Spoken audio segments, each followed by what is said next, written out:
Welcome back, Giga Chads, to a new video. Today I'm going over a Miracle Lord of Bones deck. And make sure before going any further, please subscribe because only 2.2% of you Giga Chads are subscribed to my channel. So be sure to subscribe and I'll keep making these videos. And please make sure to comment any recommendations that you would want to see as commanders or deck techs at all.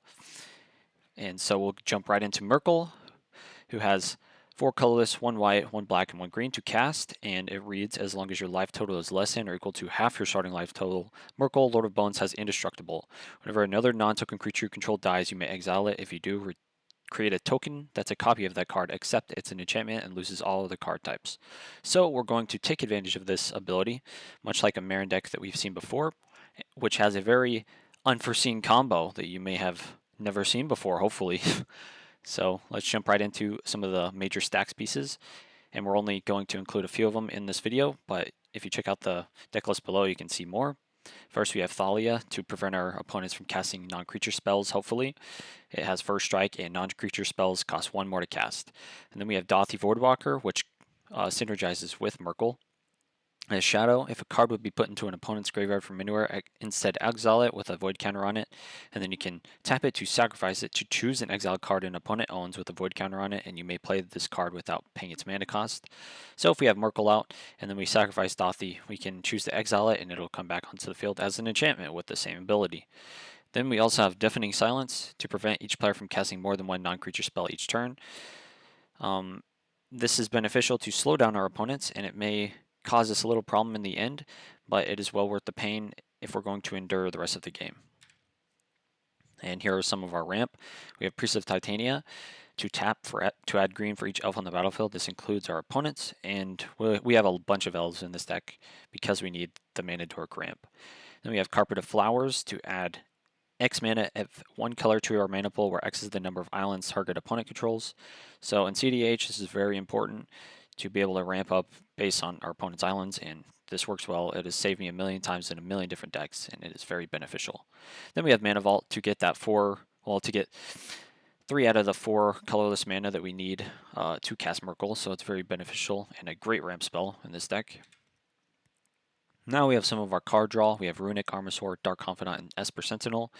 Runic Armosaur reads, whenever an opponent activates an ability of a creature or land that isn't a mana ability, you may draw a card. Then we have Dark Confidant. At the beginning of your upkeep, reveal the top card of your library and put that card into your hand. You lose life equal to its converted mana cost. Then we have Esper Sentinel. Whenever an opponent casts their first non-creature spell each turn, draw a card unless that player plays X, where X is Esper Sentinel's power. So having these 3 colors, we have a bunch of card draw and the ability to overtake our opponents with stacks and a bunch of variety of abilities. And so the reason why we choose these card draw effects is to be able to use sacrifice abilities as shown to then return them and still have them on the battlefield and being beneficial to us. So some synergizing effects, we have Toxic Deluge, Smokestack, and Yawgmoth Thrain Physician.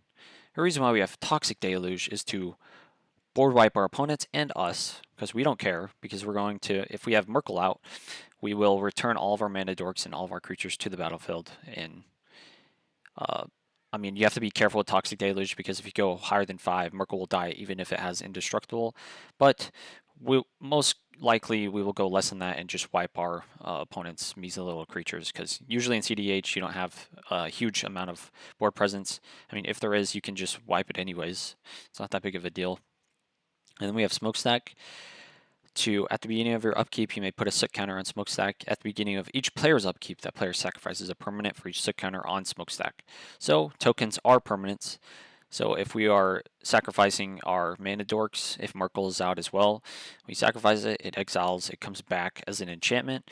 Then the next turn goes around, we can sacrifice that and just keep creating sacrifice outlets for Smokestack to then overtake our opponents that cannot recover like we can with Myrkul. Then we have Yawgmoth. As protection from humans, you may pay 1 life to sacrifice another creature to put a -1/-1 counter on up to 1 target creature and draw a card.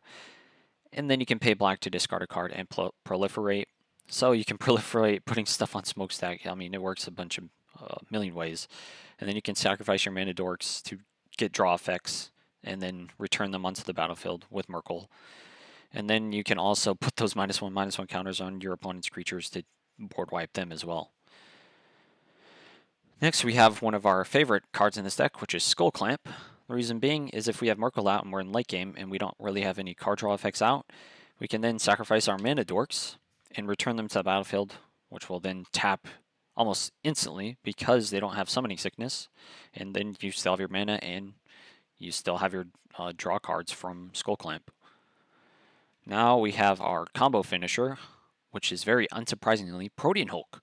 So in these 3 colors, you're able to add more stacks and more variety in the way you draw your cards in play, and more creature creature searching effects. So as we've discussed this combo before, we are going to either play Protean Hulk or return it to the battlefield using a Reanimate and Entomb ability, which I'll show in a second, to then sacrifice it and then get all of these cards using Protean Hulk's ability, which says, whenever it dies, search your library for any number of creature cards with total converted mana cost 6 or less and put them onto the battlefield, then shuffle your library. So we're going to get Viscera Seer, Disciple of the Vault, Lesser Massacre, and Melira. Reason being, Viscera Seer will be our sack outlet to sacrifice Lesser Massacre, which has Persist. And because we have Melira, the Persist is basically negated, and Lesser Massacre can keep being sacrificed and keep returning to the battlefield over and over again. And because of that, we have Disciple of the Vault on the field as well, which says whenever an artifact is put into the graveyard from the battlefield, you may have target opponent lose 1 life. We'll target all of our opponents and they'll lose infinite life, causing us to win the game. And our artifact is Lesser Massacre. So that pretty much sums up the combo that wins the game, and the way to get it is with Reanimate and Entomb. So we'll Entomb Protean Hulk using any of our variety of Entomb effects, and you can check out the deck list like I've said, and then you're going to Reanimate Protean Hulk and win the game. And with Myrkul out, we can ensure that this happens, and we can keep returning Protean Hulk to the battlefield, well, only twice, due to Myrkul's ability. But yeah, it should work out in the end. Thank you for watching. If you have any questions, please leave a comment, and please like and subscribe, and I'll catch y'all guys in the next video.